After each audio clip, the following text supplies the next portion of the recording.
Hello, this is Kara from Lady Kara Tarot, and it is a truth universally acknowledged that you have to have some kind of Jane Austen on Valentine's Day.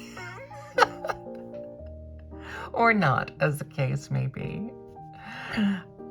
And this is a flip through of a deck that is new to me, but certainly not new. This is a deck from 2020. Ironically, as much as I love Jane Austen, and I am a Jane Austenaholic, I have seen this deck for years, and I saw it was only a 53 card deck, and I just thought, oh, it's not really a tarot deck. It's just a deck that's calling itself a tarot, and so I'm not really interested. And then I watched the new Jane Austen tarot deck review by Tarot with Mims, and then her Jane Austen collection, which is enormous. I think she is a completist as far as Jane Austen decks go. And while I personally am not drawn to this new Jane Austen deck that just came out, I have always adored the artwork of this deck because this artwork is very, very similar to the artwork that would have appeared in the illustrations of Jane Austen's books. It's a particular reason I like this deck. But it was Mims going through it where I saw that there are majors in this deck. It's just that they are done in a different way. And there are a couple missing. I didn't know how many until I went through it with my own deck. And then I was able to get this used on eBay for a song. And so it's all good. You know, I have my free pass for authors and artists. And so, you know, it's everything. And I am tickled pink, or tickled with red hearts. So this is the box.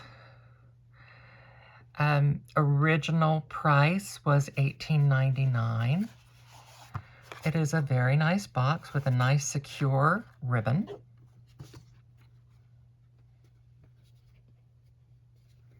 I'll leave her there for now. And then the book. It has just, it is a sparse book with lovely little illustrations. And the important piece here, it does give you how to do 1 card and 3 card readings. The important piece, you see there's very little for each card. It kind of assumes that you know the traditional meanings of the cards. But it tells you what characters are being featured and how they relate to this card as well. So if you don't read tarot well, if you don't know the traditional RWS tarot meanings, I think you would have difficulty with this. And then you would be treating it more like an oracle deck, just using their little character definition and meaning that goes with the character.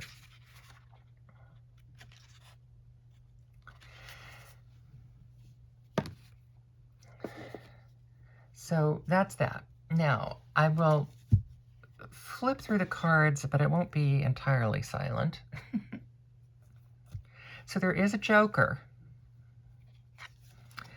And now you'll notice right away the Ace of Clubs. So if you read playing cards as tarot cards, the Ace of Clubs, the way that I read it, is the Ace of Wands. But you'll notice here, it's also been given the position of a major card. So any of those like that, I'm going to pull aside. I'm going to pull this one aside too, and I'll explain that later.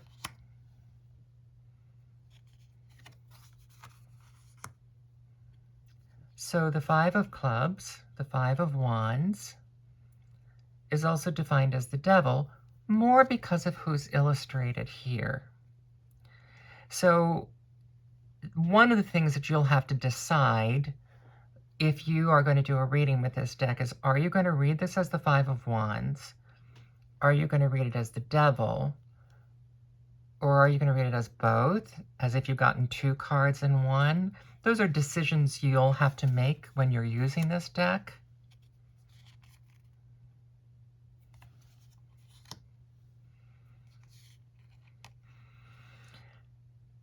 And then for the Seven of Wands, that would be a very unusual picture. So this is a good example for me to read what she has in the book. Because the Seven of Wands, if you're reading it in a traditional Rider-Waite-Smith way, that doesn't make a lot of sense.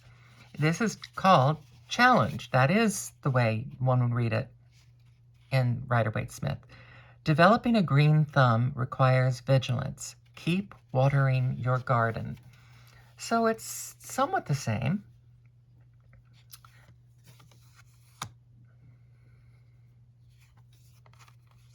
And then some of them have words. So this is not only the Nine of Wands, it is the Sun, and it has this quote, "It is well to have as many holds upon happiness as possible."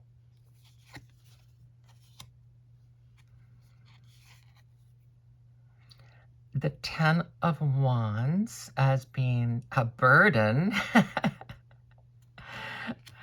Let's look at what she says about that.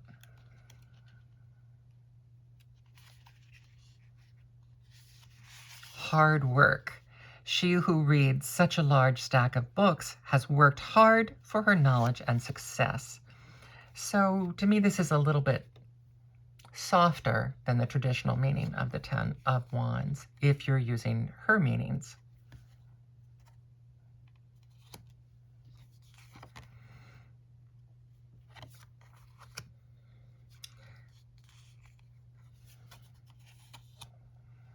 The Magician here is Jane Austen as the King of Wands.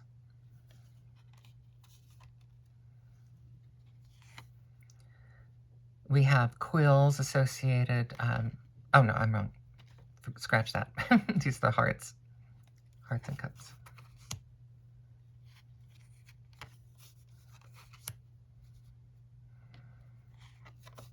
So you'll see a lot of these, you just have a floral design. So if you don't have an association in your mind with the Three of Hearts or the Three of Cups, that might not help you very much. There are three, and the three friends enjoying things together, I think it's easy to glean from this if you know it.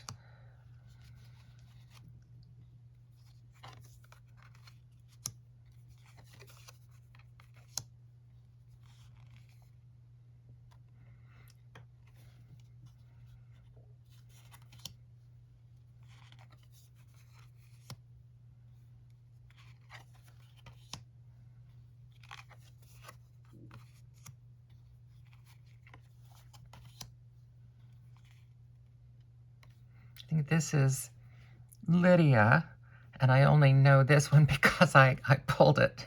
This is how the deck identified itself to me as Lydia. It's going to be a handful. And it will be. You already know from what I've described so far, this deck is kind of a handful.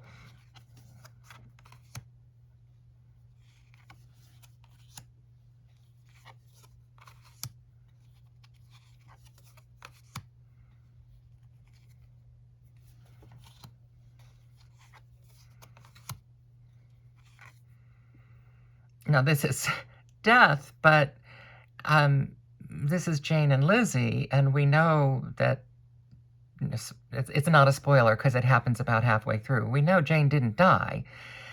So,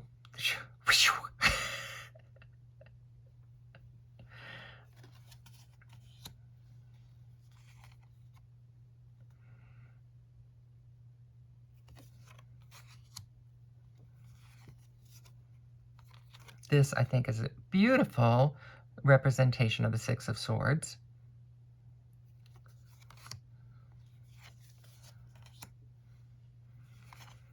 The Eight of Swords and Justice combined. That one, to me, is kind of difficult to to mesh, except that the Justice card often holds a sword.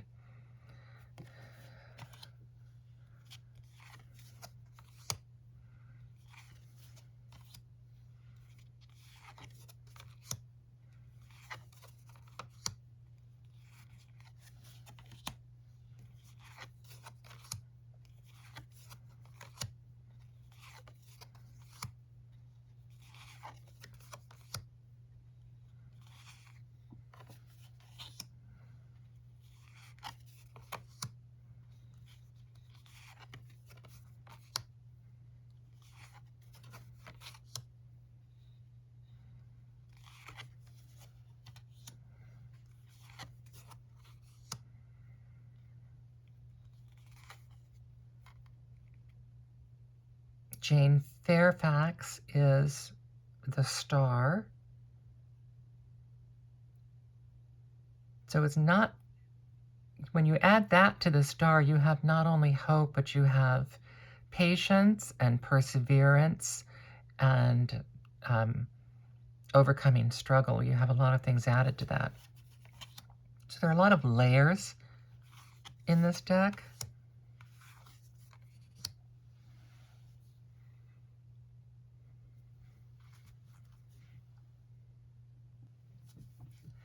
So now I come to the majors, such as they are in this deck. The Joker,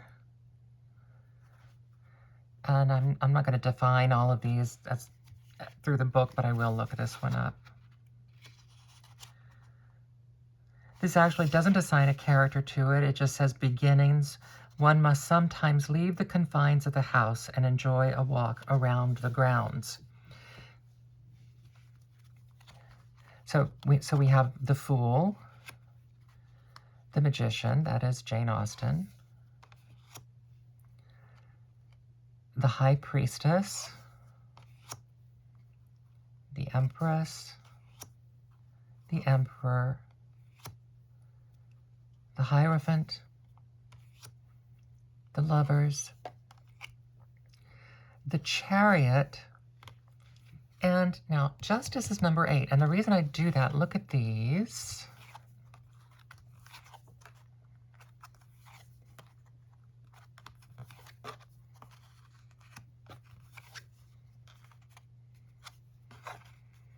Now, the High Priestess, the Empress, and the Emperor are King and Queen. That makes sense with the High Priestess and the Empress.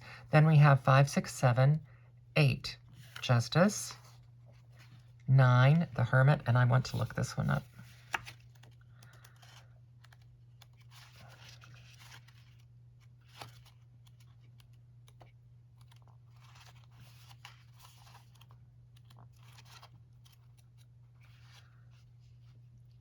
This is Mr. Woodhouse, focusing his energy inward to take care of his health and comfort. Not a very likable hermit. 9 and 10 for the Wheel of Fortune. These two beautiful fans. And now Strength. If you think of an ace as a 1, that makes sense. After the 10, you're coming to a 1 for 11. And then back to 2 for the Hanged Man. We know death is always 1 plus 3. Now, there is no Temperance card. There are 2 majors that are not here, Temperance and the World. For me, this is easy to use as a Temperance card, and that is how I will read it. And it's easy to come to my mind because I think of the Well-Tempered Clavier by Bach, as well as when musicians are tuned, when musical instruments are tuned correctly, they're considered to be tempered. So these historic musical, this is an actual instrument that used to exist. It was called a harp lute. And I have a friend who owns and performs with one of them. I've always thought they were beautiful, but I knew it was a bridge too far for me to try to learn that. And it's kind of a cross between a zither and a lute and a harp. So anyway, that is the Temperance for me. Then we have the Devil, the Tower. And if you know this moment in Persuasion, that is definitely a Tower moment. Jane Fairfax as the Star. The Moon, we all have our best guides within us, if only we would listen. The Sun.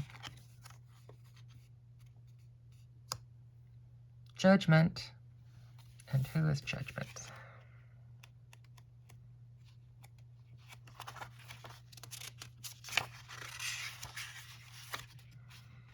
Catherine Morland realizes that real life isn't a Gothic novel when she visits Northanger Abbey.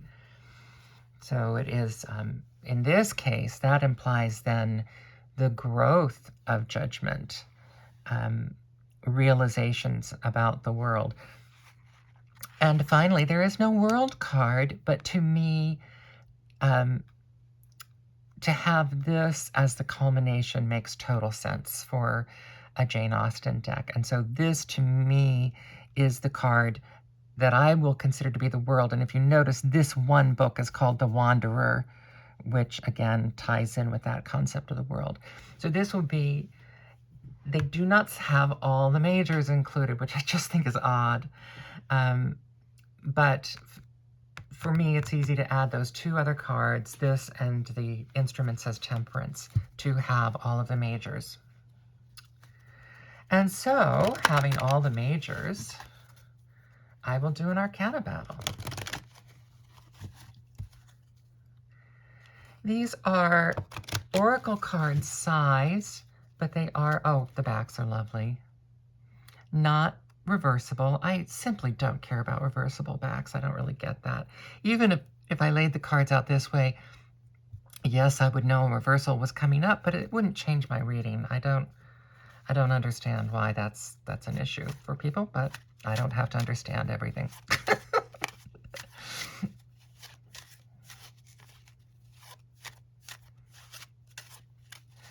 So again, Arcana Battle is, I'm just responding to the images and going through them quickly, leaving the one that I prefer, taking the one out, and replacing it that I like less until I am down to 2 cards.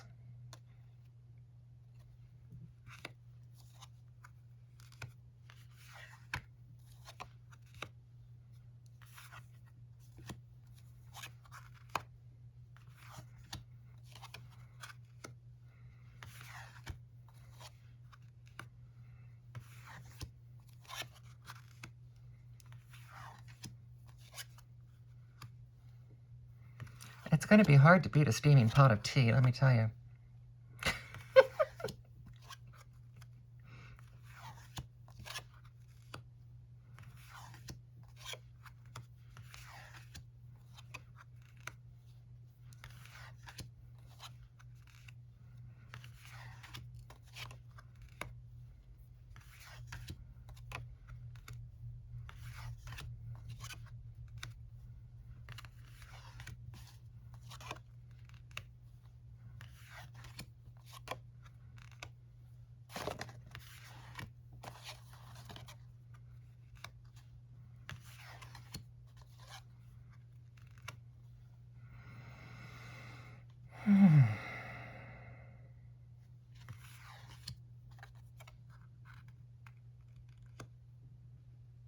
The Chariot and the Star. I do like that Chariot.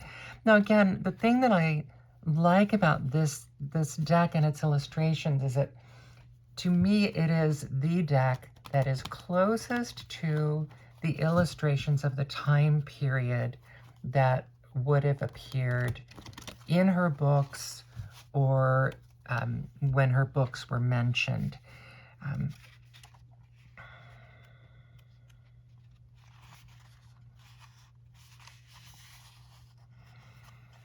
This says the Chariot is about assertion. Coachmen in a horse-drawn carriage are in control and know where they are going. Now, I would think that this is Marianne and, I can't remember his name, the unsuitable one from Sense and Sensibility, as they're dashing through the streets and creating talk.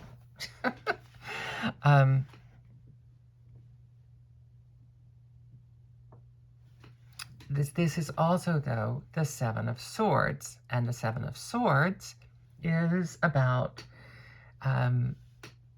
some kind of treachery, which would be appropriate for him. So for me, when I'm reading this deck, I'm reading all of it. I'm reading that this is the Chariot, I'm reading that this is the Seven of Swords, and I'm reading that this is Marianne and what's his name from Sense and Sensibility. Being completely swept away with their emotions. Now, I do think that the Seven of Swords does not mesh very well with the Chariot unless you're putting a very negative spin on it. So this will be definitely swept away with your emotions, and not necessarily good emotions, and driving forward with your emotions straight ahead. Then, as I said, this is Jane Fairfax as the star. Now, whichever way you look at it, there's only Jack, Queen, and King in this deck. So we are also missing knights, or we're missing pages, depending on which you consider the Jack to be. And I would sort of blend them, personally. When I read playing cards, I kind of blend the Jacks as pages and knights together. So the Jack and the Knight, the Page and the Knight of Pentacles would be the features that they have in common are patience, being intelligent and smart, being able to think about long-term benefit as opposed to short-term gain. All of those aspects fit with Jane Fairfax. And then the star is resting in hope as well, a larger hope. So I would read this as having patience and a long-range plan, and being able to think ahead and plan ahead will give you the hope that you can lose if you just forge ahead with your current emotions. So that's my reading for those two cards from this deck. The Jane Austen Tarot by Jacqui Oakley.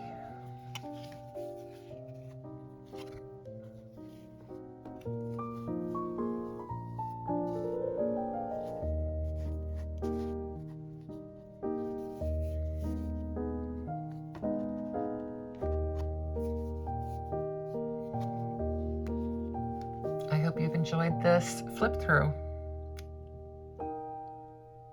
Thank you.